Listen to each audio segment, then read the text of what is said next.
Olá para você que não dorme. Meu nome é Ramon, eu sou psicólogo e sejam bem-vindos ao Vozes Noturnas, um podcast para falar sobre aquilo que tira o nosso sono. E hoje eu vou confessar para vocês, continuando a nossa jornada por esse mundo digital, que o mundo tá chato. Tá muito chato. E especificamente o mundo do entretenimento. E existem alguns motivos para isso. Eu gostaria de falar especificamente sobre o entretenimento, porque me parece que se instalou uma atitude coletiva no mundo do entretenimento que é o que torna ele chato. Não são as produções. As produções sempre foram massivas e a maior parte delas medianas. O que tornou esse mundo chato fomos nós. Nós ficamos chatos. Nós, os espectadores, a gente parou de ter disposição. É comum que conforme a gente envelheça, a gente seja menos aberto a certas coisas, pelo mero fato de que a gente já viu demais. Então a gente já conhece certas histórias, certos roteiros, a gente já especula, já intui como a história vai acontecer, como ela vai caminhar, porque a gente já viu muitas vezes a mesma história, a mesma construção de personagem, o mesmo caminho, os mesmos finais, como eles são construídos. Então a gente desenvolve um certo mecanismo de defesa, um certo conjunto de anticorpos contra certas histórias. E o que a gente realmente gosta é de ser surpreendido. É muito bom você ter contato com uma obra que te surpreende. Mas o problema não é só esse.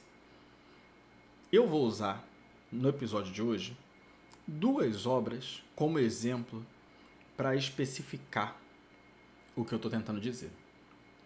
A primeira delas é Stranger Things, que acabou de acabar, como diz a frase.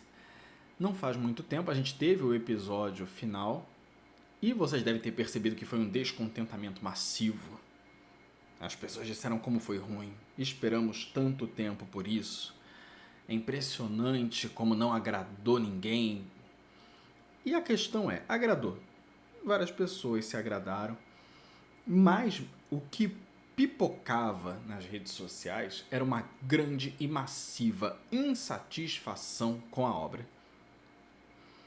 Me parece que sempre há uma grande expectativa de que as obras sejam grandes obras. E Stranger Things é uma nostalgia, é uma obra de nostalgia, e ela, assim como boa parte do mundo que ela referencia dos anos 80, ela está cheia de pequenos elementos muito legais, mas nada que seja espetacular. Muitas obras iniciais da Netflix, que foram o seu chamariz, o seu cartão de visitas, elas são o que são pelo aspecto de novidade. Stranger Things eu não sei nem quantos anos já tem desde a primeira temporada, mas assim, a gente tá velho e cansado de Stranger Things, de esperar. Então é lógico que já existe uma certa falta de disposição para aturar certos argumentos, certas narrativas e certos finais. Mas é uma série adolescente de jogo, RPG no caso, com monstros, alguns poderes, e que acaba de um jeito que é legalzinho, como boa parte das obras dos anos 80, 90 acabavam. A maioria do entretenimento sempre foi comum, mediano e até medíocre. Só que quando a gente assistia essas coisas, nós éramos crianças. Então tudo era novidade, e o mero fato de você ver um monstro bem feito, você ter o vislumbre de que monstros podem existir, mesmo que seja na tela da TV, é impactante. O que a gente muitas vezes espera com o entretenimento, inclusive com esse grande mercado da nostalgia, é que a gente seja impactado de novo como éramos impactados pelas coisas que vimos pela primeira vez. E cada vez mais, quando a gente vai envelhecendo, tem menos coisas que a gente vê pela primeira vez. E principalmente no mundo do entretenimento, as coisas se repetem. Certas narrativas se repetem, as coisas são copiadas infinitamente. E isso vai saturando a gente. E Stranger Things, seja pela estética, que a estética da Netflix é muito particular, e a história em si também era uma novidade muito grande, o efeito da novidade passou. Ela não se encontra mais nesse lugar de pelo menos meia década atrás. Eu acho que ela deve ter uns 6, 7 anos, no mínimo. Então, assim, a gente se torna menos vulnerável à obra. Mas no final, ela é divertida. Ela é uma série legal, com monstros, poderes, como boa parte das coisas nos anos 80 e 90 era, e ela foi divertida. Mas por que a gente pega tão pesado? Será que é só espera? Será que é só o tempo que demorou para se concluir? O tempo entre as temporadas? Será que isso que irritou a gente? Sinceramente, eu acho que não. Eu tenho uma hipótese, que é uma grande de uma especulação, que é a seguinte. Eu acredito, como um bom velho que estou me tornando, que a internet estragou o senso crítico das pessoas. E isso significa dizer que a internet não construiu um senso crítico inadequado. Só que ela alimentou uma forma de pensar e de criticar muito inadequada e que não tinha nada a ver com filmes, tá? Os canais de análise de filme, cinema e série, eles são uma coisa até bem recente.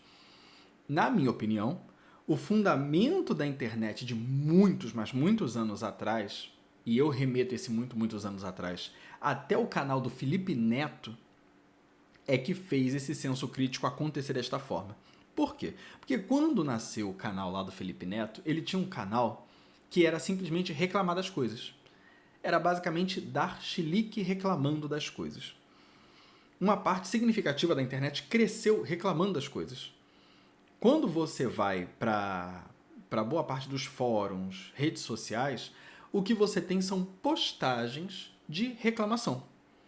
A internet se alimenta muito da reclamação, da queixa, e de um ato muito pernicioso que é encontrar defeitos. E durante décadas, pelo menos uma década, de 2010 ali a 2020, quando a internet começou a ficar muito massiva, o que você tinha eram esses canais de reclamação, de queixa, de chilique, de crítica, de pseudocrítica. E isso alimentou a atitude das pessoas perante as coisas durante muito tempo. Em algum momento, esse chilique se refinou e ele passou a ser um grande conjunto de críticas técnicas e analíticas. E aí você tem uma série de canais que fazem análise de conteúdo geek, nerd, de filme, cinema, série, etc. E todos eles usam de uma certa premissa analítica de encontrar os pontos fracos das obras, criticar as obras, algumas vezes de uma maneira muito sóbria, às vezes não. Mas o que também aponta, na minha opinião, a proliferação desse tipo de canal e desse tipo de entretenimento é que as pessoas massivamente consumindo isso passaram a ter esse modus operandi de interação como sendo um modus operandi de interação com a obra. O que isso significa? As pessoas pararam de ser espectadores, de serem pessoas que entram em contato direto com a obra, para se tornarem e performarem, toda vez que estão diante de uma obra, como se fossem analistas de obras. Como se fossem críticos de cinema. O que é um trabalho, é um emprego. E nem todo mundo tem esse emprego. As pessoas passaram a se comportar todas, lógico que não todas, mas modo de dizer, todas, como se fossem críticos de obras. Ninguém mais é espectador, ninguém mais desfruta. Na minha opinião, esse tipo de comportamento, esse tipo de consumo introjetou na mente das pessoas uma forma de lidar e de interagir e de se relacionar com os conteúdos, principalmente cinematográficos, séries, literatura, que é essa forma de tratar tudo como se fosse uma espécie de serviço crítico. Como se alguém estivesse te dando a obra não para você se divertir, para você rir, para você desfrutar, para você se empolgar, mas para você analisar, criticar e dar um feedback, fazer um texto, uma análise, como se todo mundo fosse crítico de jornal, de revista. E as pessoas adotaram isso sem perceber. O que significa que as pessoas não conseguem mais submergir na obra. Não conseguem mais. As pessoas não conseguem. Isso significa também que as pessoas estão anestesiadas. Quando você soma a questão de que a idade vai criando anticorpos e a gente vai ficando cada vez menos sensível às coisas, porque elas também deixam de ser novidade, e soma isso a essa atitude, que é uma atitude rabugenta, você tem a perfeita anestesia da interação com o entretenimento. Nada mais é divertido. Porque a primeira coisa que você está buscando são erros, são falhas, é aquilo onde o autor tropeça, é aquilo que ele não faz direito, é aquilo que ele não acerta, é aquilo que estraga a obra. As pessoas se tornaram, na minha opinião, muito anestesiadas em relação ao entretenimento e elas falam de todo entretenimento de uma forma chata. Elas são chatas. E isso não é um problema do produto produzido, porque, como eu falei, a maior parte das produções sempre foi ou mediana ou medíocre. A gente tem poucas grandes obras. Sempre foi assim. A proporção de uma época, de uma janela de, 10 anos, onde você vai ter grandes obras e obras medíocres, sempre vai haver um amontoado gigantesco de obras medianas, medíocres, meio boas, legaisinhas e tal, e poucas grandes obras. Essa queixa de que há pequenos erros é irrelevante. Ela é irrelevante. Para a maior parte das pessoas que não trabalha com isso, ela não faz sentido algum. Ela é só a expressão de uma atitude neurótica perante o entretenimento. E aí nós chegamos no segundo argumento, que é relacionado a outra obra, que no caso é Boku no Hero. Se você gosta de anime, certamente você conhece Boku no Hero Academia ou My Hero Academia. E ela também teve um final. E o final dela também foi muito desgostado por boa parte do público. O que acontece? O final, ele é tipicamente um final de mangá shonen, na verdade. Ele é um final muito semelhante ao que o Toriyama tentou fazer com Dragon Ball, ele é muito semelhante ao que outros autores tendem a fazer com os seus personagens principais na temática do que o herói tem que fazer para vencer o vilão. E por isso, vamos então contextualizar por quê. Boa parte de vocês pode ser que não conheça, não tenha assistido ou não tenha lido Boku no Hero. Boku no Hero é um mangá que se ambienta num mundo de heróis. Super-heróis. Só que heróis em Boku no Hero não é como a Liga da Justiça. A Liga da Justiça é um monte de gente independente com superpoderes fazendo o que eles acham certo e ponto. Já em Boku no Hero, heróis são uma profissão. Não só são uma profissão, como é um status. A maior parte do trabalho que originalmente era feito pela polícia é feito pelos heróis. Por quê? Porque os bandidos, eles também têm superpoderes. O que acontece em Boku no Hero é que a sociedade desenvolveu individualidades. Foi um processo natural de evolução humana. Então, como todo mundo tem uma individualidade, significa que tanto os heróis quanto os ladrões têm superpoderes. E aí a maior parte dos policiais são pessoas humanas com poderes ou muito fracos ou às vezes sem poderes, que é uma coisa meio rara no mundo de Boku no Hero, você nascer sem nenhuma individualidade. Só que o nosso personagem principal, que é o Midoriya, ele não tem nenhuma individualidade. Ele ansiava muito por desenvolver uma individualidade, só que ele não desenvolve nenhuma, e isso pra ele é uma grande de uma tragédia, porque ele se inspira num grande herói, que é o All Might, que é o grande herói, o herói número 1 da sociedade. Aí percebam, o herói número 1 já mostra pra gente que o conceito de herói, ele é tão público, mas tão público, que ele tem um status. Existe um ranking de heróis. Então, aqui, o heroísmo ele é socialmente ambientado e ele também se encontra dentro das classes da sociedade. Assim como os samurais eram uma classe dentro da sociedade japonesa antiga, do mesmo jeito, heróis são uma classe de pessoas dentro da sociedade de Boku no Hero. Em algum momento, o Midoriya ele vai encontrar o All Might e o All Might vai dar um presente para ele. Esse presente é uma individualidade, porque ele não tem nenhuma. Como eu disse, o problema do Midoriya é que ele é uma pessoa sem individualidade num mundo onde todo mundo tem individualidade. E aí, ele, ao ganhar uma individualidade, ele finalmente pode ser um herói, que é o sonho da vida dele. O sonho da vida dele é ser um herói. E o mangá de Boku no Hero começa dizendo, o Midoriya narrando que essa é a história de como eu me tornei o maior herói de todos. E aqui vai um spoiler. Como é que termina a história de Boku no Hero? O Midoriya, para vencer o vilão, ele tem que abrir mão do poder dele. A individualidade que ele recebe, ele tem que ir deixá-la ir. Ele tem que abandoná-la. Ele tem que perdê-la. Lá na frente eu vou explicar para vocês como isso se relaciona com o final, por exemplo, que o Toriyama planejou para o Goku originalmente. O Midoriya, ele abre mão. As pessoas ficaram muito chateadas com esse final, porque a história dizia, essa é a história de como eu me tornei o maior herói de todos. E no final ele deixa de ser um herói. Então as pessoas acharam um absurdo. Ele vira um professor comum. Ele não tem grandes glórias, ele não tem grandes estátuas, ele não é reverenciado pela sociedade, ele vira uma pessoa comum. Ele desenvolve a individualidade dele ao longo da obra, ele vence pessoas, ele derrota pessoas, ele cresce, e aí no final de tudo ele perde os poderes e as pessoas acharam isso um absurdo.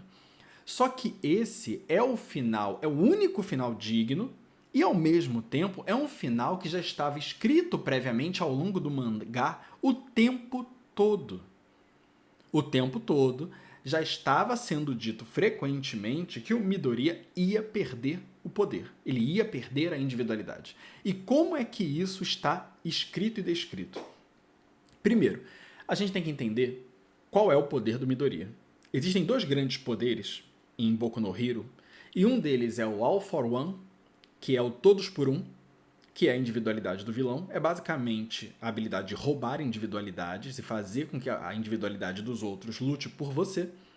E a individualidade que o Midoriya recebe do All Might, que é One for All, um por todos. O One for All ele tem uma peculiaridade. A peculiaridade do One for All é que ele é uma individualidade que não pertence ao portador. Ele passa pelo portador. Como é que passa? Ela tem que ser dada. O All Might, ele dá a individualidade ao Midoriya. Durante um tempo, os dois permanecem com o poder do One for All. Só que com o tempo, essa chama ela vai se extinguindo do All Might e vai crescendo no Midoriya. Ou seja, isso aqui já descreve que em algum momento essa chama tem que ser passada adiante. Esse poder não é um poder que se concentra, é um poder que é dado. Ele não é um poder para você permanecer com ele, ele é um poder para ser cedido. A ideia de Boku no Hero, inclusive, com pessoas como o All Might e o Midoriya, é mostrar que o heroísmo é um ato de ceder. É um ato de conceder. Não é um ato de reter, não é um ato de tomar. É o oposto da sociedade dos heróis. A sociedade dos heróis concentra poder e status nos heróis. O poder gera prestígio, inclusive os heróis possuem agências, essas agências são empresas, ou seja, heróis no mundo de Boku no Hero são empresas. E o Midoriya, ele vai ter uma atuação que vai por outra linha. Por quê? O All Might ele escolhe o Midoriya porque mesmo sem nenhuma individualidade, ele vai na direção de um vilão para salvar o amigo dele, mesmo sem individualidade. Quando o próprio All Might estava tão cansado que ele se permitiu não reagir àquele vilão. Ele, de certa forma, estava escondido. E quando ele vê o Midoriya indo na direção desse vilão, então ele vai na direção do vilão e percebe que o Midoriya ele tem a personalidade de um herói. Ele não tem individualidade, mas ele tem a personalidade. Então ele escolhe o Midoriya para ser o sucessor dele. Essa escolha não é irrelevante. Por quê? Ele poderia ter escolhido alguém com individualidade. Ah, Ramon, mas pode? Pode. Mais tarde a gente vem a saber que o All Might nesse dia estava indo em direção à universidade para escolher outro aluno para ser o sucessor dele e o receptor do One for All. Mas, como ele cruza com Midoriya e tem esse evento, ele escolhe o Midoriya. Até porque, mais tarde, a gente vai descobrir que, assim como o Midoriya, o Toshinori, que é o All Might, ele não tinha individualidade. Ele também recebeu o One for All da mestra dele. Então ele se identifica com o Midoriya. O Midoriya, ele vai... Outra prova dessa questão do altruísmo e da abnegação, em contraponto ao que são os heróis em Boku no Hero, é que quando tem o teste de admissão na universidade, porque o plano do Midoriya é entrar na universidade de heróis. É isso que inclusive significa Boku no Hero Academia, a minha academia de heróis. Ele vai passar por um teste onde ele tem que vencer robôs. E é dito na apresentação do teste que existem 4 tipos de robôs. Se eu não me engano, são 4 tipos. E é dito que tem um robô que vale 1 ponto, tem um robô que vale 2 pontos, tem um robô que vale 3 pontos e tem um robô que vale 0 ponto. Não vale ponto nenhum. Mas ele tá lá. E como o One for All ele tem um probleminha, o Midoriya vai ter que lidar com esse problema. O All Might ele treina o Midoriya. Só que, durante esse treinamento, ao passar o One for All adiante, ele deixa claro que o One for All é um poder grande demais e o seu corpo não aguenta. Então, você precisa tomar cuidado quando usar para o seu corpo não quebrar. O que, inclusive, é uma piada na fanbase de Boku no Hero, porque toda hora o Midoriya está quebrando alguma coisa, porque o poder é grande demais e o corpo dele não sustenta. Então, ele vai para esse teste meio que sabendo que ele não pode tanto assim usar o poder. E quando ele vai para o teste e entra na arena, ele não consegue derrotar nenhum robô. Existe um tempo pré-determinado, ele não consegue derrotar nenhum robô, o tempo está se esgotando e aparece o robô que vale 0 ponto. O robô que vale 0 ponto, ele é do tamanho de um arranha-céu. O que é uma grande de uma sacanagem. O robô que vale 0 ponto é do tamanho de um arranha-céu. E ele, assim como boa parte das pessoas no teste, decide fugir. Porque o robô não vale nada, é do tamanho de um arranha-céu, porque a gente vai gastar energia derrubando esta porcaria deste robô, e ele vai correr. Só que quando ele olha para trás, tem uma menina que está debaixo de certo conjunto de escombros, e que se aquele robô continuar avançando, ele vai pisotear ela. E aí ele lembra de que aquela menina foi a menina que salvou ele de tropeçar na entrada da universidade. E aí ele percebe que ele não pode deixar ela ali. O que ele faz? Ele dá meia volta, ele vai na direção contrária a todos os outros participantes e existe uma angulação muito perfeita de captar que enquanto todo mundo está correndo numa direção, o Midoriya está indo na direção oposta. Enquanto todas as pessoas estão praticando um determinado valor, o Midoriya está praticando outro valor. E o que ele faz? Ele salta sobre o robô, dá um soco no robô e derruba o robô que vale 0 ponto. E aí você pensa, legal, olha que ato maneiro. Ele com certeza vai entrar. Então, o tempo acaba, ele não derrota nenhum robô e aquele robô valia 0 ponto. Só que, mais tarde, a gente vem a descobrir que existe um sistema de pontuação que não é só de ataque e derrota dos robôs. Existe uma pontuação oculta que é a pontuação de resgate. E essa pontuação de resgate conta para você entrar. E é lógico que o resgate do Midoriya foi o maior resgate da prova.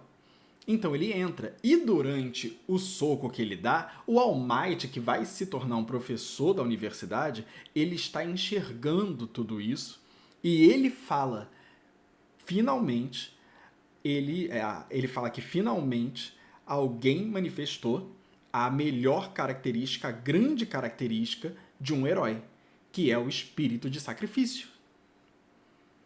Essa frase acerca do espírito de sacrifício, essa satisfação no rosto do All Might de ver que o Midoriya possui o espírito de sacrifício, é o que faz a gente entender que existe uma associação entre o verdadeiro heroísmo e o sacrifício. O All Might e o Midoriya, a história íntima deles, que a gente vai descobrir ao longo do anime, é o que vai servir de contraponto novamente a toda essa questão do que publicamente são os heróis. Como influenciadores, famosos, status, empresas, o All Might e o Midoriya são outra coisa. O tempo inteiro eles são outra coisa. Um outro elemento que deixa claro a questão do sacrifício é a pessoa para quem o All Might ia dar a individualidade do One for All era um cara chamado Lemillion, que é basicamente o top 1 da universidade. E o poder dele é basicamente atravessar as coisas, mas ele sabe usar de um jeito muito bom e ele é praticamente invencível. O cara é muito bom. E aí, por isso, não só por isso, mas porque a personalidade dele se assemelha à do Midoriya, ele ia dar o One for All para o Lemillion. E existe um arco onde o Lemillion tem que lutar contra o Overhaul, que é um outro vilão que sequestrou uma garotinha, uma criança, e ele faz experimentos com ela. E ele tem toda uma gangue, uma yakuza do lado dele. E quando eles vão finalmente salvar essa menina, que é a Eri, o Midoriya e o Lemillion vão lutar contra o personagem principal. O Lemillion chega primeiro, e uma das coisas que ele tem que fazer para salvar a Eri é evitar que uma determinada bala atinja ele. Por quê? O poder da Eri é retroceder no tempo. E, de certa forma, ela apaga e desfaz acontecimentos. E o vilão, que é o Overhaul, ele descobre como fazer uma espécie de bala com o poder da Eri que faz com que a individualidade das pessoas desapareça. E o tiro que ele dá na Eri para apagar a individualidade dela pega no Lemillion. E não pega porque ele está numa posição estranha ou algo do tipo. Ele pega porque o Lemillion ele sai de onde ele está e ele corre na direção da Eri para que o tiro não pegue nela. Ele sabe que aquela arma vai tirar os poderes dele. E mesmo assim, ele se joga na frente da Eri. E ele perde os poderes. E mesmo sem os poderes, ele continua lutando contra o Overhaul. Ou seja, não é o poder que faz o herói. De novo, é o espírito de sacrifício. A individualidade é só um meio para um fim. É só uma forma de perpetuar a personalidade que realmente faz o herói. Mas, de novo, é a segunda vez, mais ou menos, que o espírito de sacrifício e a ideia de sacrifício, principalmente da individualidade, é colocada aqui. As pessoas pensam, talvez, que, Ramon, mas ninguém morreu. Verdade, ninguém morreu. O final, inclusive, original, que o Toriyama ele buscava para o Goku, era de que ele morresse, se eu não me engano, na saga de Namekusei, com o objetivo de que ele morreu como herói. A ideia de que o guerreiro, ele morre no processo. É o sacrifício dele que faz com que as pessoas carreguem ele para sempre dentro de si como exemplo. Qual é a questão? Em Boku no Hero, a morte física não tem exatamente muito valor. É possível perceber, inclusive, que os personagens, quando morrem, eles não são exatamente tão impactantes. Inclusive, pouca gente morre em Boku no Hero, se eu não me engano. Não é uma coisa muito comum. Mas a grande coisa, o grande valor em Boku no Hero é a individualidade. A grande crise inicial do Midoriya é a crise de não ter uma individualidade. Para ser um herói, você precisa ter uma individualidade. Então, o maior valor, o grande valor em Boku no Hero é a individualidade. Então, para realmente concluir a trajetória como um herói, é preciso que você sacrifique o seu maior valor. E o maior valor é a individualidade. Então, já estava descrito, determinado ao longo de todos esses arcos, que o Midoriya teria que sacrificar a sua individualidade. É perfeitamente plausível que ele tenha sacrificado a individualidade. O objetivo de você ter acesso e contato com a forma como o All Might e o Midoriya eles argumentam, eles tratam intimamente a relação entre si acerca do que é ser herói e de como praticar o heroísmo, é exatamente para que você não se identifique com a forma estética e superficial do que é o heroísmo em Boku no Hero. Quando o mangá acaba, eles basicamente praticam o verdadeiro heroísmo. Eles tentam ensinar De novo, a questão do sacrifício. De que é preciso amar algo tanto que você de fato sacrifique a coisa mais importante, porque o seu valor está em preservar aquele outro valor, não a si mesmo. E o valor de si mesmo em Boku no Hero é a individualidade. Quando o mangá acabou, o que as pessoas fizeram? As pessoas reclamaram que o Midoriya não virou o maior herói de todos. Ele não foi glorificado, ele não ficou no topo da sociedade, ele não se tornou o herói número 1 como o All Might era antes dele. Ou seja, ele não permaneceu no mundo público dos heróis. Ele não continuou como um super-herói, ele não continuou com poderes, ele não continuou no topo do mundo. Ele se tornou uma pessoa comum. Mas ele se tornou o maior herói de todos. Ele escalou até a pior batalha do tempo dele, ele venceu e acabou. Ele é conhecido, de alguma maneira, como a pessoa que salvou o mundo do All for One. Mas as pessoas queriam que ele permanecesse vivendo essa vida, desfrutando dessa vida. Só que o heroísmo que o Midoriya e o All Might estão tentando ensinar para o público ao longo do anime é: o heroísmo não é algo do qual se desfruta. Ele é um dever. Ele é algo que você precisa oferecer para os outros. Ele é um ato de servidão.